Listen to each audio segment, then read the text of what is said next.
Hoje, eu acredito que a ficção científica, mais do que tentar prever o futuro, embora às vezes ela acerte no futuro, é justamente tentar entender o presente. O que a gente está fazendo no nosso presente hoje? O americano escreve muito sobre invasão porque é um país que invade muitos outros, vide Venezuela agora, e também tem muito medo de ser invadido. Experiências de sociedades totalmente alienígenas é uma coisa muito difícil para a gente fazer porque a gente é demasiado humano. A ficção científica não é inocente, não é ingênua, ela não é um fator só de entretenimento.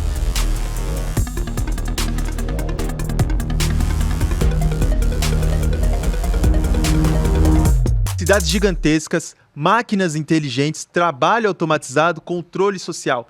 Há muito tempo a ficção científica tenta antever o futuro. E esse ano, um dos ícones desse movimento, o filme Metrópolis, do cineasta Fritz Lang, completa 100 anos. E o curioso é que, lá atrás, ele queria tentar entender como seria o ano de 2026. Pois é, o futuro chegou. Tanto é que o curioso hoje em dia é tentar prever um futuro sem que a gente fique amarrado ao presente, que hoje em dia é super tecnológico. E quando a gente olha para o presente, a gente vê os algoritmos cada vez mais tomando conta das nossas vidas. E aí fica a pergunta, dá para imaginar utopias? Ou a gente só consegue imaginar distopias cada vez mais realistas? Eu sou Elton Simões Gomes, esse daqui é o Deu Tilt, o podcast do UOL para os humanos por trás das máquinas. E hoje a gente fala sobre ficção científica, futuro do trabalho, tecnologia, literatura e como tudo isso se abraça e se retroalimenta. Oi, eu sou Diogo Cortiz e hoje em Deu Tilt a gente recebe Fábio Fernandes, que é uma pessoa multifacetada, um grande amigo. É escritor, é tradutor, é professor universitário, trabalhamos juntos na PUC. Seja bem-vindo, Fábio. Prazer, Diogo, Elton, pessoal do Deu Tilt, todo mundo que está nos assistindo. É muito bom estar aqui para falar de ficção científica e outros assuntos. Fábio, Metrópolis foi lançado em 1927, foi um fiasco quando ele foi lançado, ninguém foi ver esse filme. Eu acho que muito mais gente tomou conhecimento do que era e o que ele dizia anos depois, quando ele virou um ícone não só da ficção científica, mas como do fazer audiovisual para cinema. E esse filme tentou antecipar várias coisas em termos de como seria a nossa sociedade, como seriam os métodos de produção, de organização entre as pessoas. Mas, como toda boa ficção científica que se presta a tentar antecipar algumas coisas, falhou redondamente em vários aspectos. Como obra de ficção científica, ele funciona mais como uma bússola do que poderia ser o nosso futuro, e o futuro chegou, ou como um adágio de estruturas de poder que controla a sociedade, já que o filme traz muito esse tipo de coisa? Olha, me parece claro hoje em dia, mas de novo como você falou, tudo é visto com as lentes do passado. Quando o filme saiu, realmente não fez sucesso.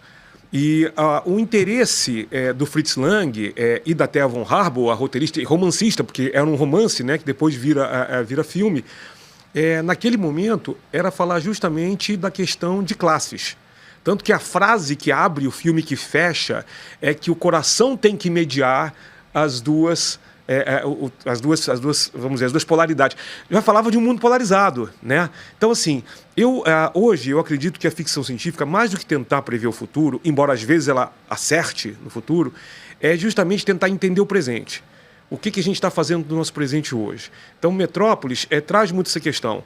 Na mesma época de Metrópolis, ou ali um pouquinho, né? Um pouquinho antes, um pouquinho depois, da começo da década de 20 até meados da década de 30, você vai ter muito livro e muito filme de ficção científica falando de como vai ser o mundo daqui a 100 anos. Aliás, tem um filme, né, chamado Daqui a 100 Anos, que é baseado na obra do H.G. Wells. H.G. Wells vai morrer na década de 40, ele vai chegar um pouco da Segunda Guerra Mundial. E esse filme também foi um filme que não fez sucesso, porque tenta prever o futuro, e talvez ele acerte um pouco mais, porque no final do Daqui a 100 anos já tem gente tentando ir para a Lua, né? O que é muito legal. Em Metrópolis não se fala de coisa sideral aí, né? De corrida espacial. Eu acho que o impacto maior que o Metrópolis causa, e justamente isso que acho que é legal trazer para cá para se falar de ficção científica, é que o pessoal, quando vê filmes de ficção científica, espera ser entretido.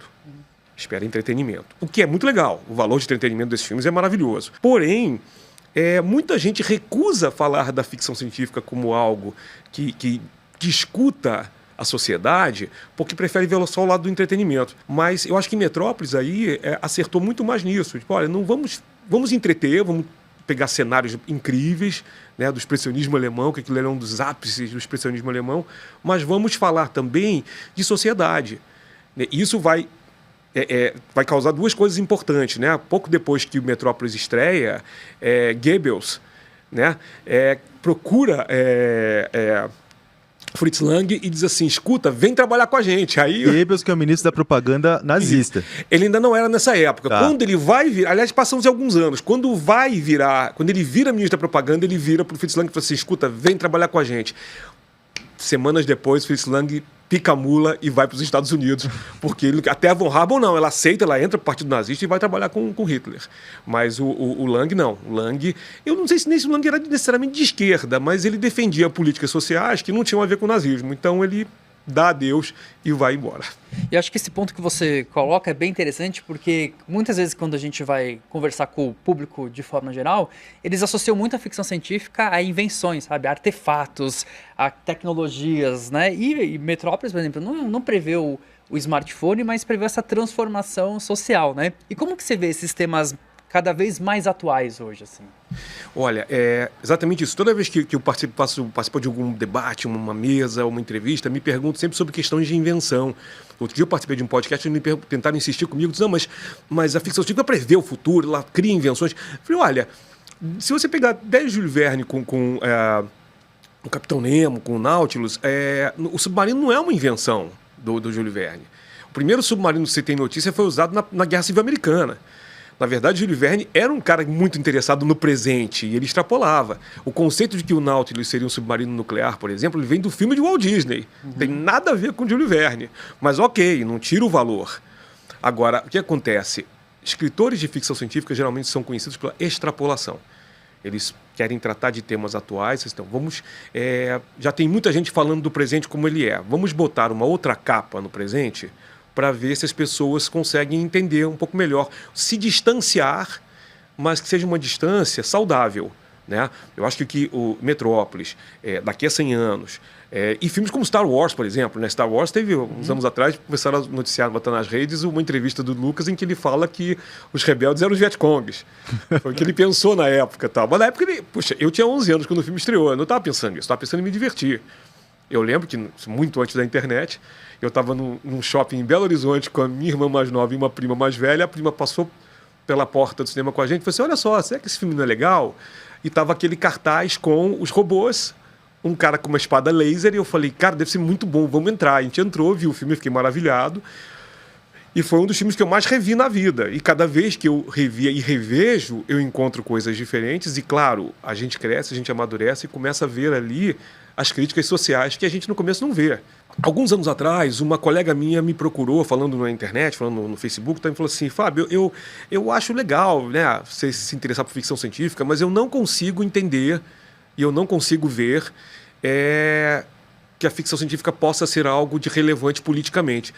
Aí eu falei para você, mas vem cá, você nunca leu Admirável Mundo Novo, nunca leu 1984, Fahrenheit 451, que são livros que transcenderam o status da ficção científica para entrar para a literatura, né?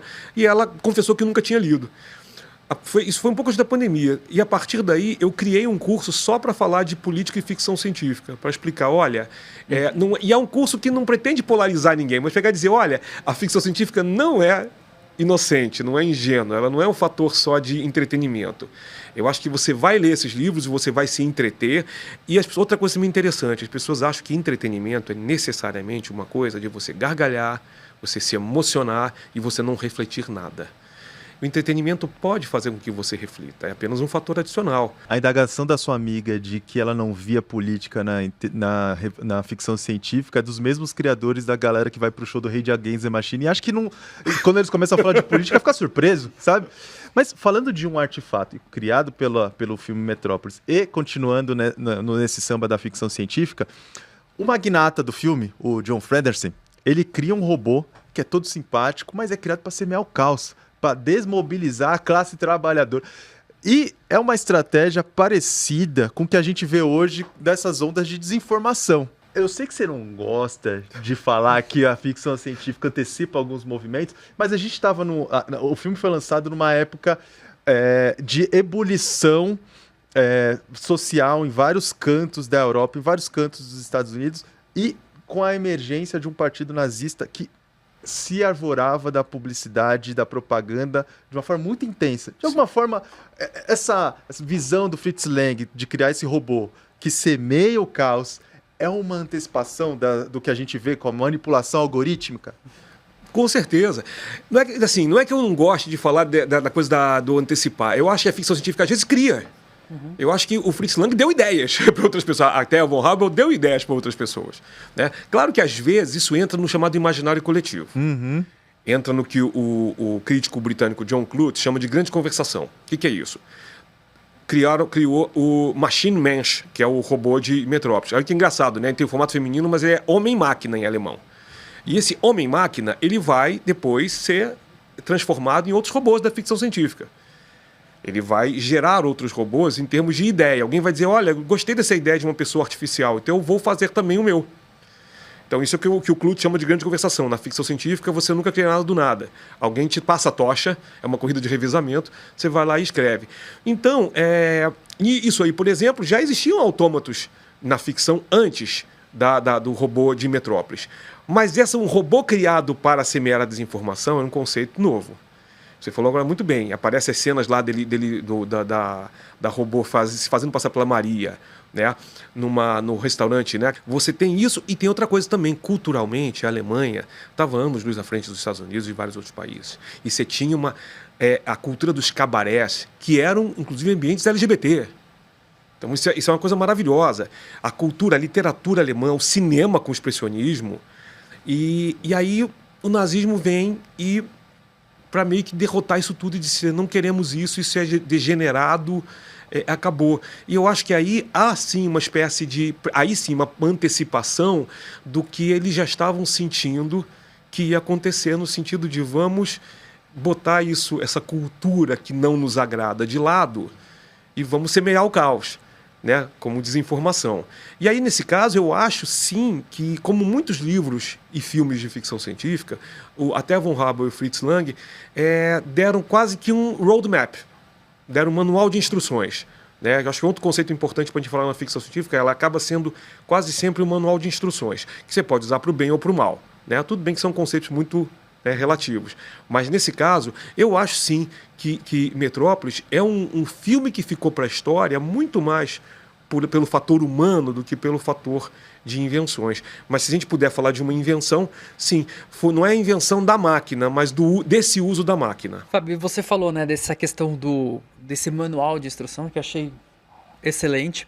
E abrindo um pouco assim para as possibilidades de obras, quais outras obras você acredita que seja um grande manual de instrução? Que você tem no coração? Eu sei que é difícil perguntar para uma pessoa que assim, é devoradora de livros de ficção científica, mas, sei lá, algumas obras que você acha, essas obras aqui são importantes. Tenho várias, mas assim, eu posso falar de 2 ou 3 mais recentes que não viraram um filme, deveriam, já fica a dica aí. Aliás, uma delas ia virar série, acabou não virando, que é Red Mars, do Kim Stanley Robinson. Para quem não conhece, o Kim Stanley Robinson é um autor de ficção científica californiano, que tem mais de 30 livros de ficção. Ele passa quase todos os livros dele falando do impacto do clima e de como você pode melhorar, tentar fazer coletivamente um projeto para melhorar o ecossistema. Então, em Red Mars, que é o primeiro de uma trilogia, ele fala da colonização de Marte, mas de maneira totalmente oposta do Elon Musk, por exemplo. Ele fala de um projeto de mais de 100 anos, de pessoas que são enviadas para Marte, e o interessante é que ele não foca na tecnologia, embora ele fale muito de tecnologia, ele foca exatamente no fator humano. Como é que você pega pessoas tão diferentes, que têm várias expertises necessárias, e como é que você faz com que elas trabalhem juntas? Como prever os problemas que isso pode dar? E ele vai desenvolvendo isso ao longo de 3 livros. E o último... Antes de você prosseguir, é bom você ter trazido o Elon Musk, porque ele deu o nome de Grok baseado num Estranho numa Terra Estranha, que é um livro que fala de um ser humano trazido de Marte, que é o primeiro marciano, porque ele nasceu lá, mas ele simplesmente não consegue interagir com as pessoas porque ele lida com valores distintos. Ele não consegue nem entender o que as pessoas falam. Ou seja, o Elon Musk leu esse livro, só tirou o nome e todo o resto ele jogou fora, né? Exatamente. Esse que é o grande problema, cara. Volta e meia eu vejo uns cartoons, New Yorker publica vários cartoons satirizando exatamente isso, dizendo que nós pegamos o nome porque era bonitinho, entendeu? E aí, sabe, porque esse livro do Heinlein tem alguns probleminhas, mas de modo geral ele é um livro muito bacana. Ele foi abraçado pela geração hippie, né? Final da década de 60, porque fala de paz e amor, tal. Tem o Valentine Michael Smith, que é o marciano, né? O cara que nasceu, ele foi concebido na nave espacial que chegou para Marte, mas ele, com poucos dias de vida, a nave caiu, ele foi acolhido pelos marcianos. E ele vira um ser, ele não pensa igual a gente. O sistema de pensamento dele é interessante. Nesse ponto, eu acho que aí o Heinlein fez uma coisa muito bacana de falar que o ambiente te cria, né? Que é uma coisa que você vai ver também no filme A Chegada, que é baseado num conto do Ted Chiang, que é a linguagem, né? Se você aprende uma outra linguagem de nascença ou de muito cedo, aquilo muda o cabeamento do seu cérebro. Então, acho que no caso específico do Grok, é isso. E eu acho que isso é muito interessante. Eu acho que, agora, você falou, né? O Musk, ele tá pegando, ele pega só a superfície da coisa. É justamente aquela pessoa que lê um livro, que vê ou vê um pedaço e interpreta tudo do jeito que ela quer. Ela não para refletir sobre isso. Antes de você passar para o segundo exemplo, é bom a gente colocar em perspectiva o Elon Musk, a visão que o Elon Musk tem, pelo que você disse que fica nessa superfície, com a do Ted Chiang. Porque o Elon Musk leu um livro, não entendeu não foi além da superfície. O Ted Chiang, ele já disse que quando ele usa inteligência artificial... Não, ele não usa, ele é vegano de IA. Ele é vegano de IA porque ele se sentiria, se ele usasse, ele se sentiria um ladrão de estar roubando as outras obras. Então, tem uma distinção muito grande entre essas duas visões de mundo em relação a o que fazer em termos de inteligência artificial e por aí vai. Mas olha, acho que aí você comparar o Elon Musk com o Ted Chiang, por exemplo, nesse ponto é igual que você falou de Metrópolis, né? É um problema de duas distinções polares de classe social, inclusive.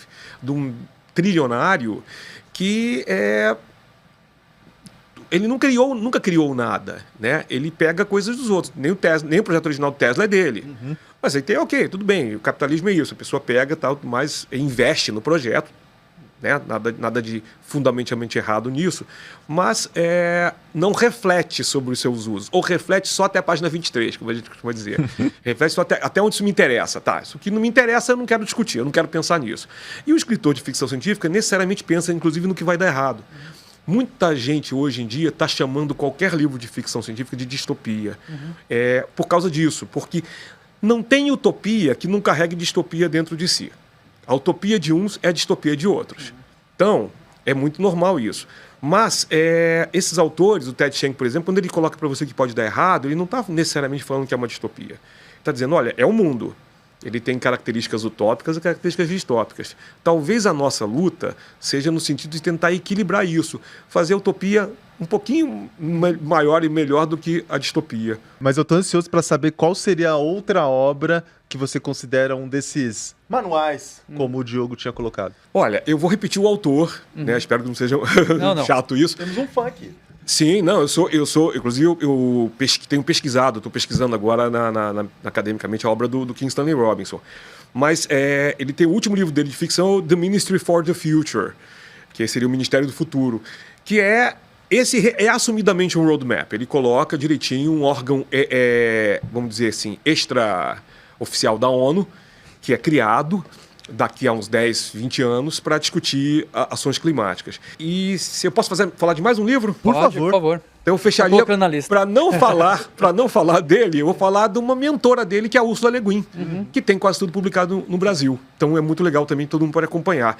E eu colocaria Os Despossuídos, que fez 50 anos, acho que ano passado, e é um grande livro. E o livro, inclusive, tem como subtítulo Uma Utopia Ambígua. Então, assim, eu acho que a ficção científica, hoje em dia eu vejo realmente isso. o melhor da ficção científica é quando ela é esse manual de instruções. Perfeito, Fabi. Acho que você colocou esse manual de instrução e ele ajuda muita gente a quebrar um pouco dessa dicotomia que muitas vezes tem entre se a IA cria ou se ela prevê, e na verdade ela acaba funcionando mais como esse manual. E aí eu queria trazer uma discussão que eu acho que é pertinente do nosso tempo, que é a inteligência artificial, né? Então a gente colocou aqui o Ted Chiang, que falou, sou vegano já, numa entrevista para a Folha, né?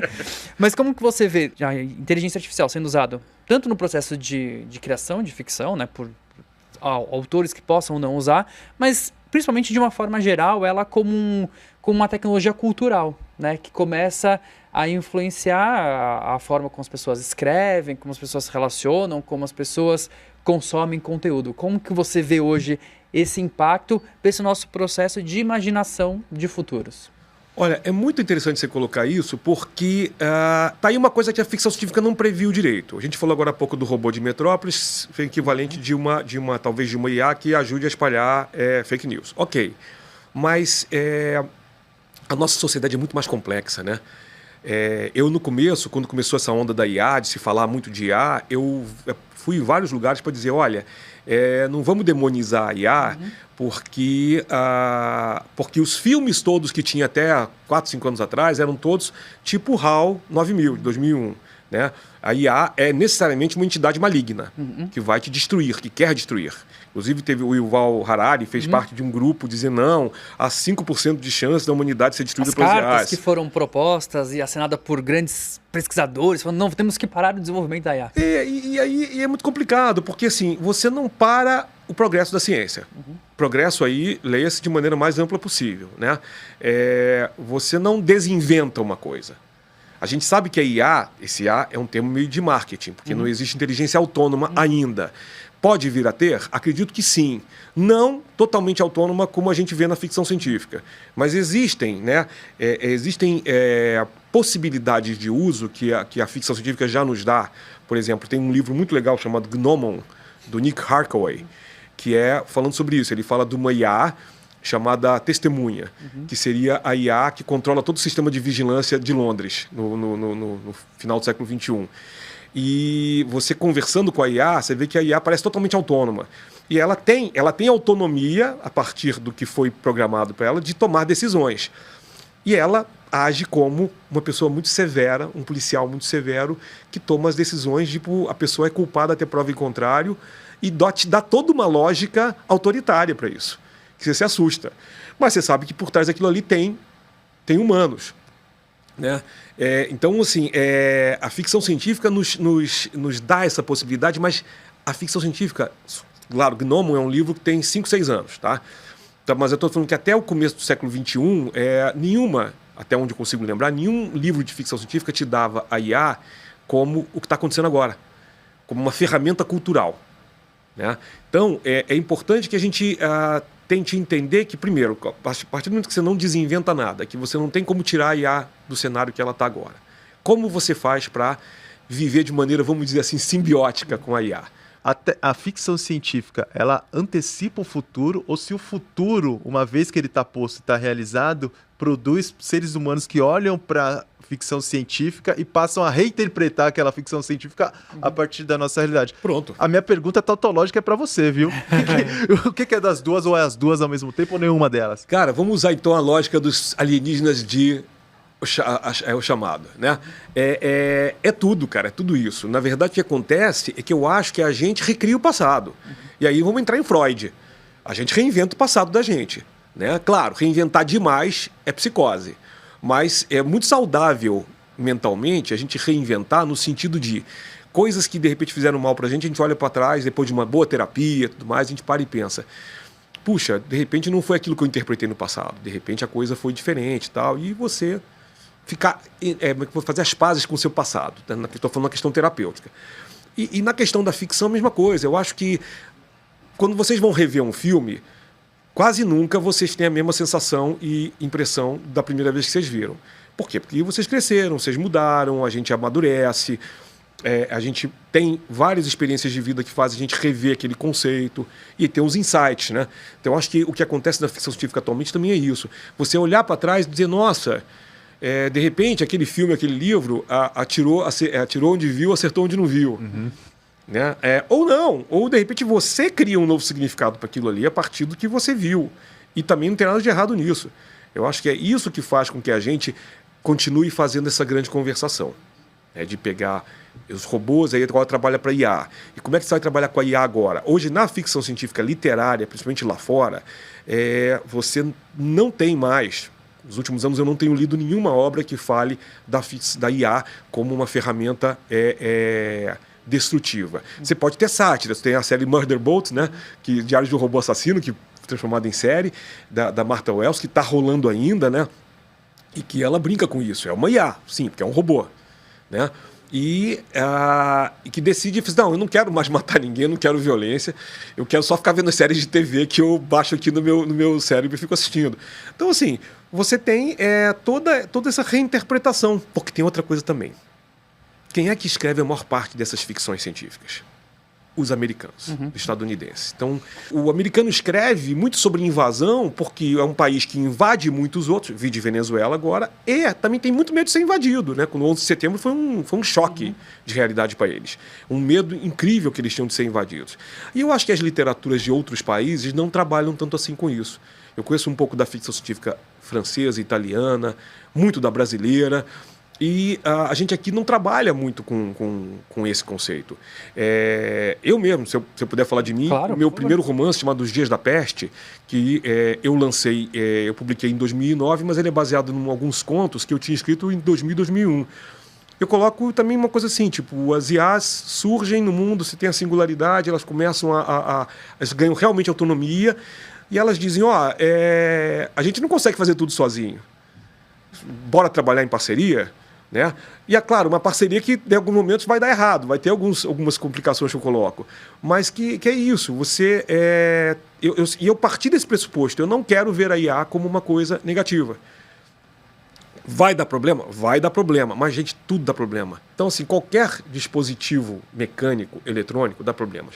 Nós somos dispositivos biológicos, nós temos doenças, nós temos problemas.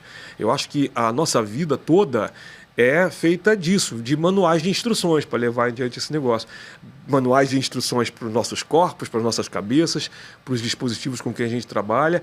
E a vida é isso. A vida não é que a gente seja máquinas que têm que ser consertadas. Eu acho que nós somos sistemas que têm que ser trabalhados e negociados o tempo todo. É interessante, Fábio, que você trouxe essa questão, né, do manual de instrução, e muitas vezes a gente recorre à ficção também para tentar encontrar caminhos. Mesmo, por exemplo, pensando numa questão tecnológica, científica, hoje se discute muito e é um problema, ou uma situação, vamos colocar assim, que ninguém sabe exatamente o que pode levar, que é a IA treinando a própria IA, né? Então, ou sendo por textos, ou modelos que vão ajudar a ajustar outros, tal.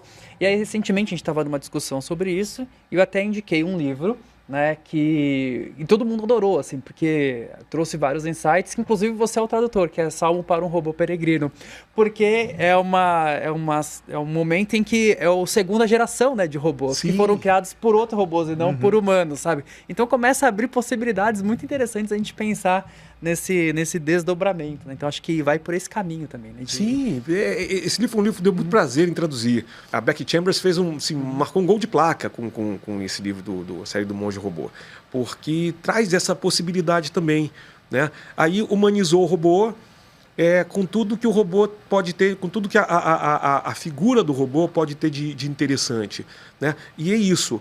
É uma outra geração de robôs que nunca viu um humano. Então, disseram, olha, me chamaram aqui para ser o representante, para vir falar com vocês, para ver se dá para a gente voltar aí, bater um papo, trocar uma ideia, entendeu? É ótimo isso. Fica a dica desse livro, é muito bom. Sempre quando se fala em tecnologia, muita gente que desenvolve, trabalha na construção dessas ferramentas, vende a tecnologia como libertação do trabalho, promessa de eficiência. Em que momento essa promessa começou a se inverter? Porque quando a gente vê, mesmo no filme Metrópolis, a tecnologia não é símbolo de que haverá uma eficiência. Comeu esse reggae, a gente engoliu essa mentira, essa promessa nunca existiu, ou teve algum momento de inflexão em que as coisas se aceleraram e tecnologia não redundou como uma promessa de mais eficiência? Sim, tem perfeitamente, sou capaz de dizer exatamente o momento que isso aconteceu. Revolução Industrial. Josiah Wedgwood, final do século XVIII, a primeira linha de produção em série de cerâmica. Porque isso acontece o seguinte, quando isso é criado, desde o começo, gente, isso é criado e o dono da tecnologia, o empregador, ele diz assim, eu quero colocar cada vez mais pessoas trabalhando cada vez mais. Em momento nenhum, houve uma declaração de alguma dessas pessoas dizendo, estou fazendo isso para que o trabalhador trabalhe menos. Não. Eu acho que assim, o que acontece, por exemplo, eu gosto muito do Domenico de Masi, porém, o Domenico de Masi, o que ele escreve ali é quase uma ficção científica, quando ele falou lá do ócio criativo e tal, que é um conceito maravilhoso, e eu concordo com ele. Eu acho que esse conceito tinha que ser elaborado, tinha que ser trabalhado, tinha que ser vivenciado. O problema é que a realidade não dá conta disso. E quando eu digo realidade, aí, de novo, a realidade que a gente escreve. Então, quem é que escreve a realidade agora? Quem escreve a realidade agora é, em grande parte, quem tem o capital, quem domina os meios de produção, né?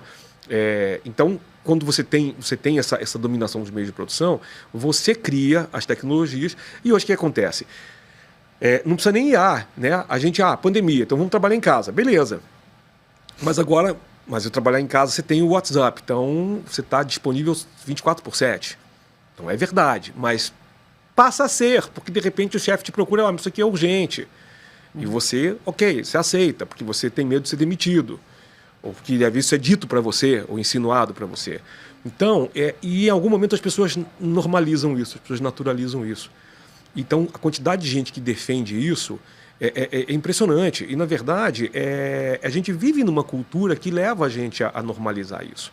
Mas quando surgem novas tecnologias, elas têm todo o potencial de fazer com que a gente trabalhe menos, trabalhe melhor. Claro que a gente trabalha menos de certas maneiras, né? O que se vendia para as donas de casa americanas dos anos 50 era a máquina de lavar vai fazer você trabalhar menos. Sim, manualmente ela não trabalha quase nada. Eu não preciso mais lavar roupa.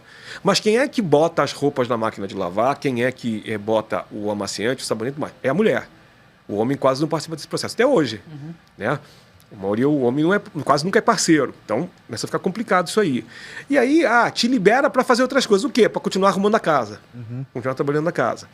Então, na verdade, o que acontece é que a pessoa que aparentemente se liberta disso pelo uso da máquina, ela é levada pela cultura a continuar trabalhando. Inclusive, aí é uma coisa interessante, o conceito de ócio criativo, nos últimos anos, não se fala mais nisso.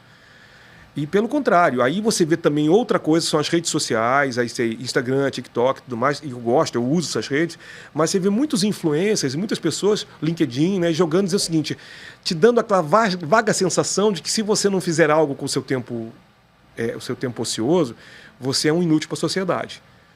E aí tem outra coisa, não é só o trabalho, é a sinalização de virtude. Você tem que fazer uma coisa diferente, uma coisa nova, você tem que conhecer um lugar novo, você tem que ir naquele restaurante, aquele café legal. Tem que performar o tempo todo. Isso cobra um problema muito grande de saúde mental. Então, a gente tem uma questão aí que faz parte do que atualmente a gente chama de aceleracionismo. Né? Que a gente está num momento em que a gente está inventando cada vez mais coisas, está criando cada vez mais coisas, como eu falei antes, não dá para desinventar. E eu, de novo, eu defendo essas invenções. Eu não sou... De vez em quando quando a gente está muito cansado, você acha que eu vou parar tudo e vou ficar só ouvindo disco de vinil, vou ficar só vendo televisão. Mas não. Eu adorei quando chegou o CD e o DVD, entendeu? Eu adorei com os canais de streaming. Então, assim, gosto muito do livro digital, leio tanto em Kindle quanto em papel. Mas eu acho também o seguinte, eu ao longo dos anos fui buscando estratégias para equilibrar isso, né? E na verdade a gente vive numa cultura, num mundo, e olha, se engana quem está achando que eu estou fazendo um discurso de esquerda aqui. Eu já estive na China 1 ano e meio atrás, dando uma oficina de ficção científica para os estudantes universitários, e a China, mesmo sendo comunista e tendo um partido só, ela tem uma cultura do consumo que é idêntica à do Ocidente nesse sentido. Então, os jovens universitários chineses não diferem dos nossos jovens universitários. Então, é uma cultura que tomou parte do mundo inteiro. Né? Não é uma coisa que pertence a este ou aquele lado do espectro político. E essa é uma realidade com a qual a gente tem que lidar e vai ter que criar estratégias nos próximos anos. Fábio, a gente sabe que você está com um curso aí do Mark Fisher, né, na PUC, e ele ajudou a popularizar, não sei se bem ele que criou a frase, mas ele ajudou a popularizar certamente, né, do que é mais fácil imaginar o fim do mundo do que o fim do capitalismo. Então, com esse avanço muito rápido da tecnologia, né, esse momento muito acelerado das coisas, inclusive a gente estava falando de trabalho e recentemente eu vi uma matéria muito interessante de como as startups no Vale do Silício elas estão começando a incorporar aquela cultura do 996, né, 996, que começou na China, mas hoje até é proibido, né, governamentalmente por uma lei que é trabalhar 9 horas por dia, 6 dias da semana. Então isso até a China vetou e aí as startups de tecnologia dos Estados Unidos estão adotando isso, né? Mas se a IA não vai fazer meu trabalho, Pois é, né? Eu não vou ganhar mais tempo, mas enfim, né? E aí, com esse avanço, né, dos próprios algoritmos, desse controle, aí entre esses conceitos de tecnofeudalismo, será que não está mais fácil imaginar até o fim do capitalismo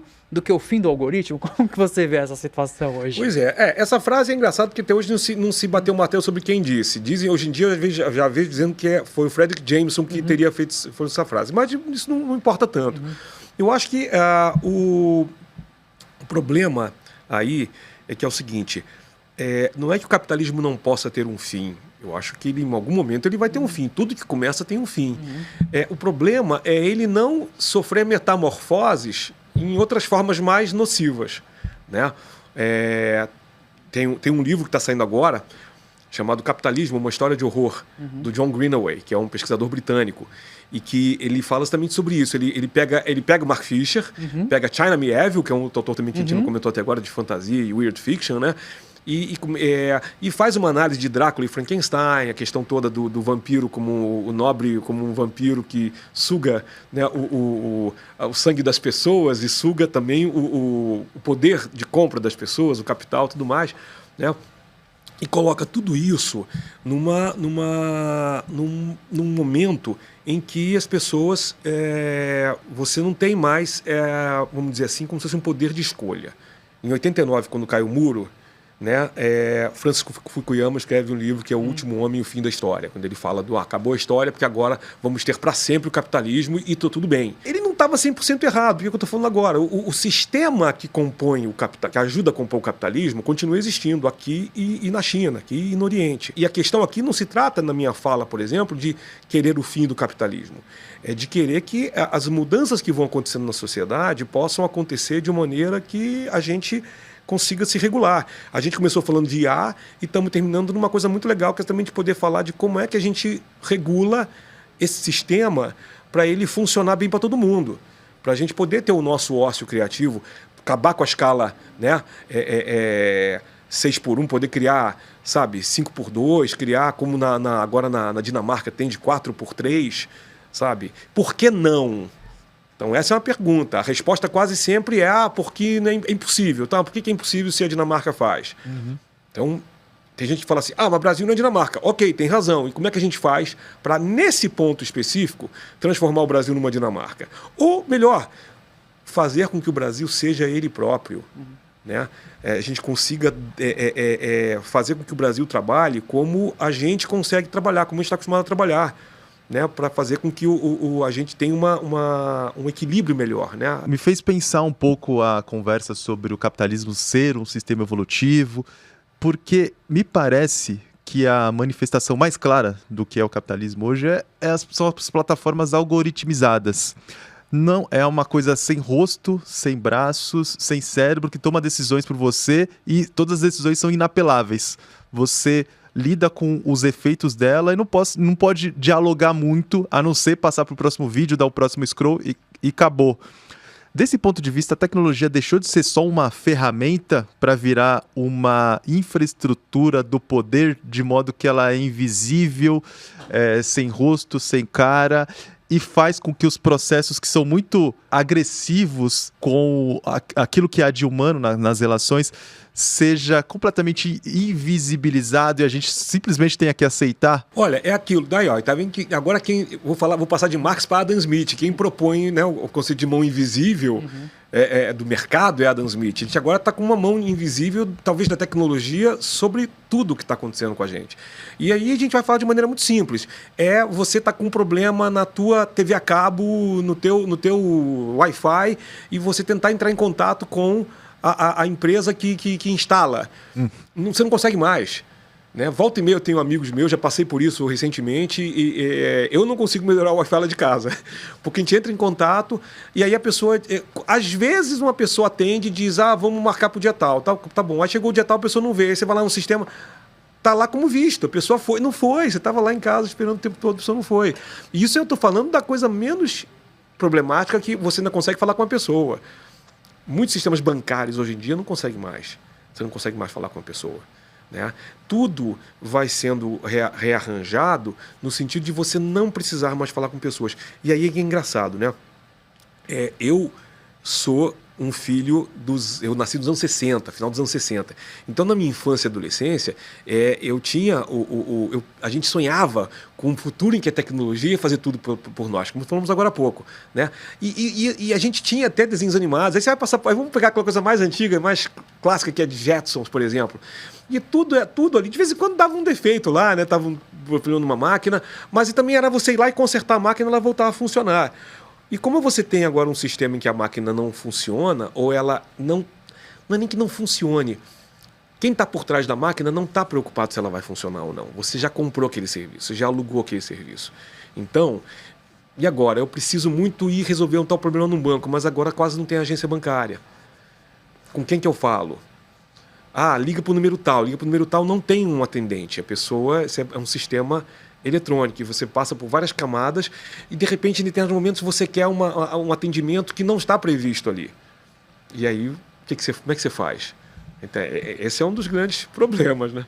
E eu queria trazer, acho que um outro problema que a gente tem, e você como uma pessoa que vem da área de comunicação, de estudar narrativas e também cultura digital, pode tentar ajudar a gente a entender melhor esse fenômeno. Que eu acho que assim, com esse avanço dos algoritmos, essa sofisticação e somado a esse fenômeno dos vídeos curtos, né, e essa disparidade entre multiplataformas, tal, me parece que as grandes narrativas elas estão começando a ser cada vez mais fragmentadas.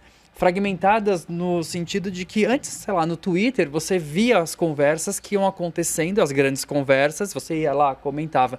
Mas hoje o algoritmo, por exemplo, de questão de vídeos curtos, ele vai indicar para você. Você nem sabe o que, por exemplo, o Elton viu ou o que o Elton comentou.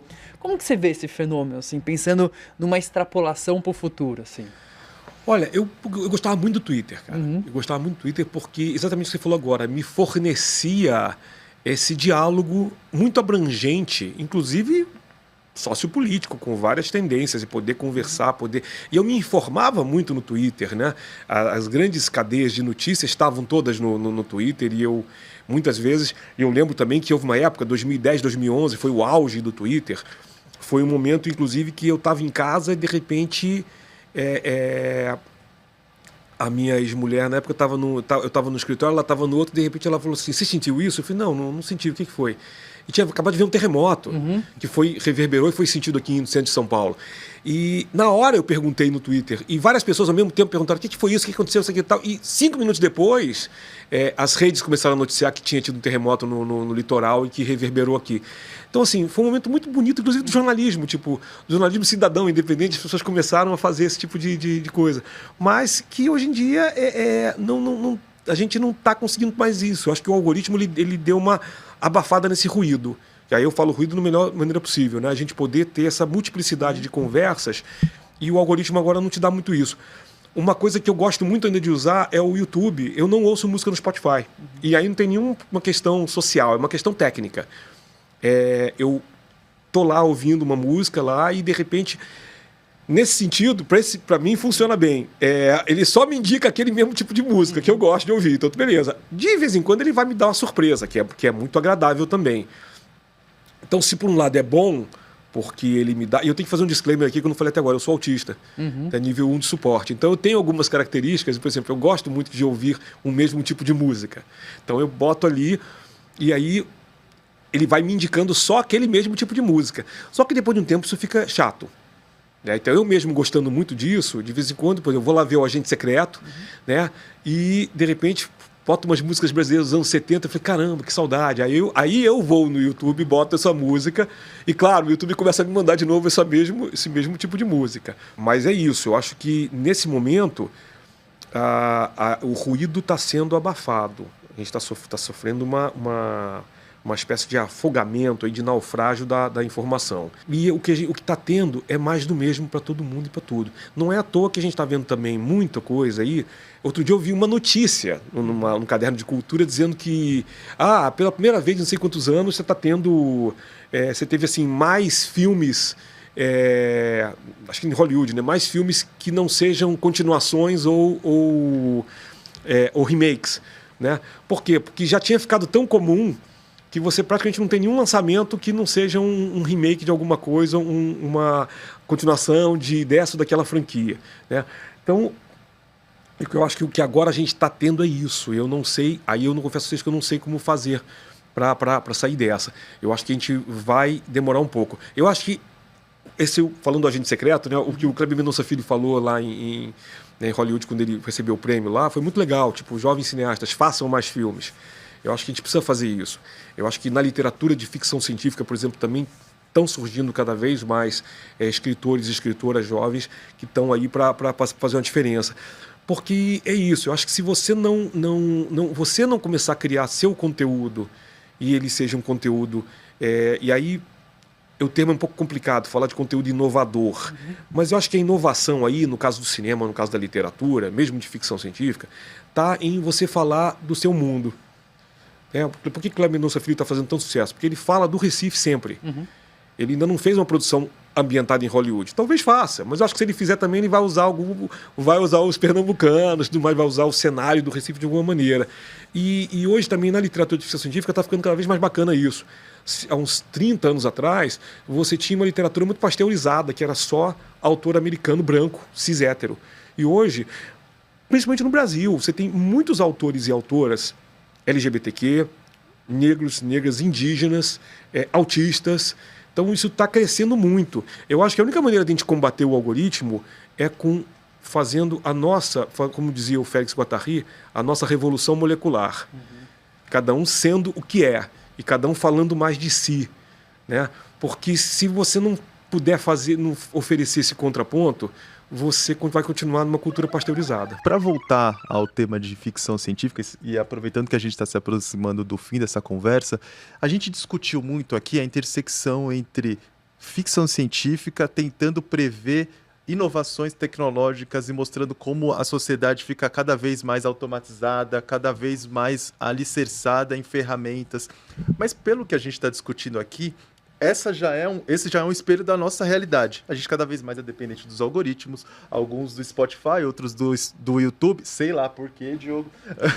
Mas você conhece alguma ficção científica que a elucubração literária que ela faz sobre os futuros, na verdade, é uma exacerbação do contato humano e não da exploração, do manual de instrução de como é um aprofundamento tecnológico de uma sociedade ou de um desenvolvimento sociológico de uma sociedade em um outro mundo? As pessoas já começam a ver esse tipo de imaginação como ficção científica? Olha, na verdade é o seguinte, como eu te falei, você tem quando se falava na IA como assassina e tudo mais, mesmo assim, mesmo o HAL 9000 lá para o Arthur C. Clarke, ele fez isso mais como uma experiência para tentar entender como seria se uma IA fosse humanizada. Tanto que o que ele dá a entender é que a IA teve um surto psicótico, na verdade. Foi equivalente ao algoritmo de um surto psicótico, porque mandaram fazer uma coisa, depois mandaram fazer outra, e ela não sabia o que fazer, bom, tem que cumprir essa missão de qualquer maneira, então eu vou sair matando. Eu acho que experiências de sociedades totalmente alienígenas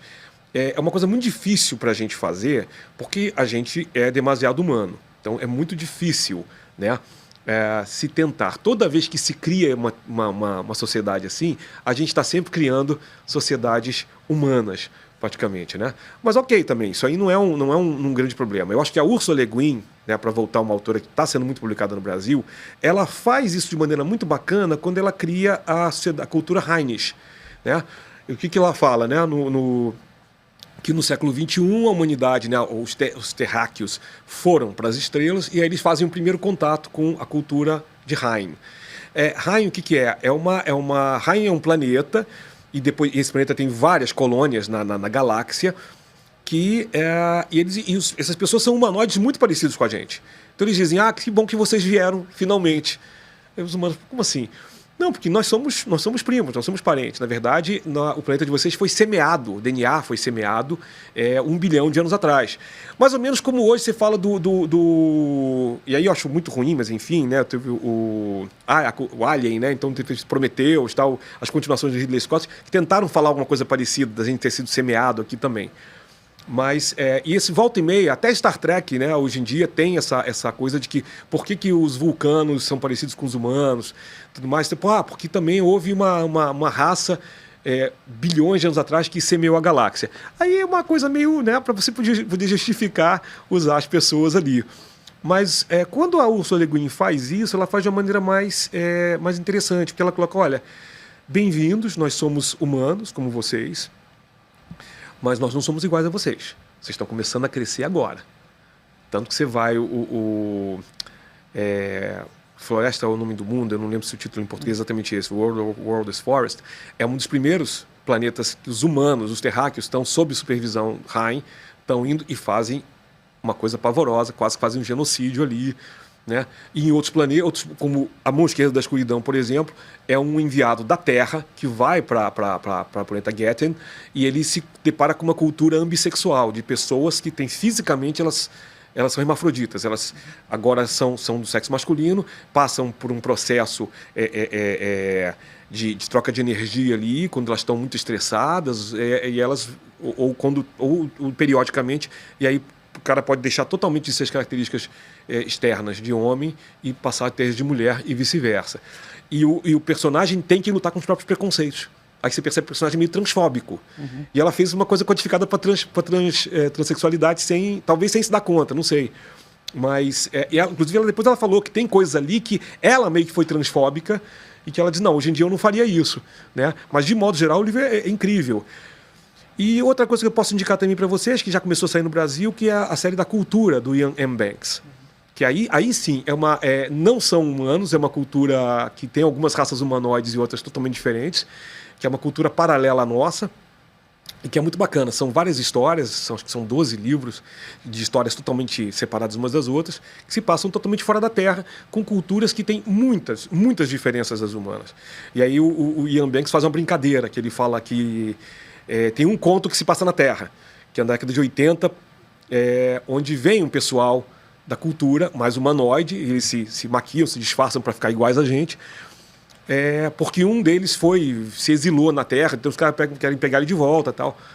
E aí você pensa assim, puxa, mas vai ter alguma coisa de contato de OVNI e tal? Aí ele fala assim, não tem. Mas a nave que ficou em órbita, que ficou camuflada, que ninguém está vendo, ele é uma IA, e as IAs todas da cultura são IAs totalmente autônomas, e são IAs que têm um senso de humor muito perverso. Então, assim, aí o pessoal falou, pô, mas você fez a gente está vendo aqui que você fez, a IA fez um contato com a Terra, quem que foi isso? Eu falei, não, eu só liguei para uma emissora de rádio para pedir uma música do David Bowie, que Space Oddity, sei lá. Mas não acharam que era trote e não aceitaram. Eu falei, muito engraçado isso, né? A IA decidiu dar sacaneada, brincou ali e tal, mas não tinha a ver. Mas são exemplos muito legais que eu acho que de culturas que tentam ser diferentes. E olha que interessante, são duas culturas que tentam fugir, tanto a Ursula Le Guin quanto o Iain M. Banks, tentaram fugir da estrutura tradicional que se vê nessas histórias. Você vê, por exemplo, Star Trek, por exemplo, tá? Ou Star Wars. Vamos pegar os dois Stars aí. Star Wars é uma coisa tradicional meio que de fantasia. Você tem um império, né? Depois vira a República, depois volta a ser império de novo, etc. Mas tem os Cavaleiros Jedi, que são aquela coisa de, né? Os Cavaleiros medievais, ou os samurais, né? Então tudo é uma cultura muito ocidental. Mas até ok. O Lucas fez de propósito, se calcando em vários filmes de aventura, né? Para poder discutir política, mas também oferecer um entretenimento que a geração dele estava acostumada, né? Mas a literatura é muito legal porque você consegue fazer experiências mais, vamos dizer, fora da casinha. Então, eu acho que assim, quando o Iain M. Banks e a Ursula Le Guin criam a sociedade que eles criam para tentar realmente romper com o padrão, apesar dos dois serem brancos, cis, hétero, todos os livros desses dois escritores têm culturas que são de diversas etnias, diversas cores de pele, diversas sexualidades, diversos pensamentos políticos. A cultura é uma comunidade galáctica em grande parte pacífica, Mas tem guerras, tem conflitos, tem diplomatas, tem agentes secretos, né? Então, claro, tem coisas que não tem como sair do humano, mas sempre, tanto a cultura do Banks quanto os Heines, eles têm interesse de fazer o quê? De ajudar uns aos outros e de fazer com que as culturas se espalhem, levando paz e prosperidade, sem que isso signifique nenhum espectro político específico, tentando preservar o máximo possível as individualidades, que é o que eu acho que a boa ficção científica tenta fazer, inclusive como manual de instruções. É uma ótima mensagem. Bom, Fábio Fernandes, tradutor, professor, jornalista, escritor e um dos principais nomes do Brasil para ficção científica. Muito obrigado por esse papo. Muito obrigado por você ter arranjado um tempinho para vir aqui. Dá um tilt na nossa cabeça, né? Fábio, sempre um prazer conversar com você. Muito obrigado por aceitar nosso convite. Eu que agradeço pelo convite de vocês. Foi um papo ótimo. Podem me chamar mais vezes quando quiserem. Com certeza chamaremos. Bom, pessoal, esse daqui foi o Deu Tilt, podcast do UOL para os humanos por trás das máquinas. Eu sou o Diogo Cortiz. Eu sou Elton Simões Gomes e até a próxima.